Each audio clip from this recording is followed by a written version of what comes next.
매일 아침 하나님과 함께 누리는 하늘의 양식, 오늘 만나. 부활이 없다 하는 사두개인들이 그날 예수께 와서 물어 이르되, 선생님이여, 모세가 일렀으되 사람이 만일 자식이 없이 죽으면 그 동생이 그 아내에게 장가들어 형을 위하여 상속자를 세울지니라 하였나이다. 우리 중에 칠형제가 있었는데 마지가 장가들었다가 죽어 상속자가 없으므로 그 아내를 그 동생에게 물려주고 그 둘째와 셋째로 일곱째까지 그렇게 하다가 최후에 그 여자도 죽었나이다. 그런즉 그들이 다 그를 취하였으니 부활 때 일곱 중에 누구의 아내가 되리이까? 너희가 성경도 하나님의 능력도 알지 못하는 거로 오해하였도다. 부활 때에는 장가도 아니가고 시집도 아니가고 하늘에 있는 천사들과 같으니라. 죽은 자의 부활을 논할진대 하나님이 너희에게 말씀하신 바 나는 아브라함의 하나님이요 이삭의 하나님이요 야곱의 하나님이로라 하신 것을 읽어보지 못하였느냐? 하나님은 죽은 자의 하나님이 아니요 살아있는 자의 하나님이시니라. 무리가 듣고 그의 가르치심에 놀라더라. 예수님의 강의는 탁월했습니다. 그것을 이길 자가 아무도 없었죠. 그러나 예수님의 인기는 당시 종교 지도자들의 위협이었습니다. 그래서 그들은 예수님의 인기를 무너뜨려 보려 모함, 논쟁 등의 방법을 사용하곤 했습니다. 바리새인의 논쟁 후 사두개인이 등장해 예수님을 공격하고 있는 본문입니다. 사두개인이 등장합니다. 이들은 신학적으로는 보수적이었지만 문화적으로는 헬라 문화를 따르는 다소 개방적인 모습을 갖고 있었습니다. 정치적으로는 어용성을 띄어서 로마 통치를 받아들이는 모습도 보였습니다. 유대 부자들에게 인기가 많았고 일반 백성들에게는 인기가 그리 높지 않았던 그룹이기도 합니다. 성경을 연구하는 이들은 구약 중에서 모세오경을 사랑하는 자들이었죠. 그래서 모세오경에 직접적으로 표현되지 않는 부활 사상 때문에 부활은 근거가 없다고 여기고 있었습니다. 그들은 예수님에게 논쟁을 걸어오며 부활이 없다는 것을 주장하기 위해 결혼 제도를 예로 듭니다. 신명기 25장 5절부터 10절까지는 아들 없이 남편과 사별한 여인이 원 남편의 형제들에게 시집가며 결혼을 이어가도록 보호하는 율법이었습니다. 그래서 사두개인들은 부활 후에 누가 그녀의 남편이겠냐고 물어온 것이죠. 사두개인들은 아주 치명적인 수준의 질문이었다고 자화자찬하고 있었을 것입니다. 이것으로 부활이 없다는 것을 증명하고 예수님과 논쟁에서 승리할 생각에 들떠 있었을 것입니다. 예수님의 대답은 오히려 치명적이었습니다. 율법을 사랑하는 그들에게 성경도 하나님의 능력도 모른다고 단언하십니다. 그리고 부활 후에 결혼하지 않고 천사와 같이 된다는 것을 말씀하고 계시죠. 천사는 영생하며 결혼하지 않고 자녀를 출산하지도 않습니다. 우리가 부활하면 그와 같이 된다는 것이죠.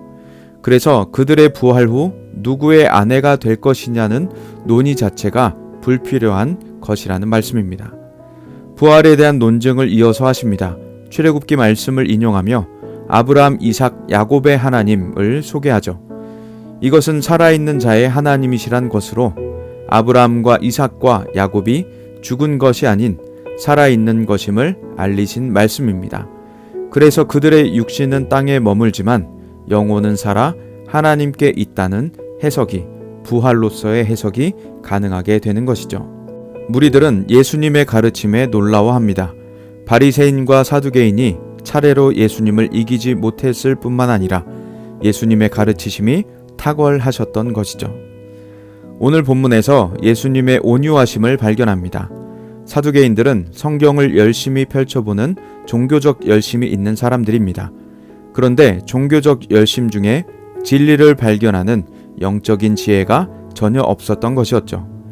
그들은 예수님 말씀처럼 성경도 하나님의 능력도 모르는 무지한 자들이었습니다. 그러나 예수님은 그들을 인격 모독하거나 무시하지 않으셨습니다. 그들도 예수님께 배움의 기회를 얻는데 배척하지 않으셨습니다. 이처럼 예수님의 품은 참으로 넓습니다. 이 세상 모든 사람이 안기더라도 다 안아주실 수 있을 만큼 넓은 품인 것이죠. 거기에는 성경에 똑똑한 사람, 앞선 사람, 성경 잘 모르는 사람, 뒤처진 사람 모두가 있는 것입니다. 그래서 교회는 모든 일을 향해 두 팔 벌린 예수님과 같은 것이죠. 물리치지 않고 늘 열려있는 품입니다. 그 품에 안기면 예수님의 온유하심을 경험하게 되는 것이죠. 온유하신 예수님은 인내와 오래 참으심으로 가르치셨습니다. 그들의 무지와 교만 앞에 전혀 흔들림 없이 그들의 잘못된 세상을 바로잡아 주십니다. 반면 세상 교육은 잘 모르는 학생들을 향해 핀잔을 주곤 합니다. 잘 모른다며 타박하고 무안을 주기도 하죠. 그러나 예수님은 그렇지 않으셨습니다. 잘 알지도 못하면 저리 가라는 태도가 아니셨습니다.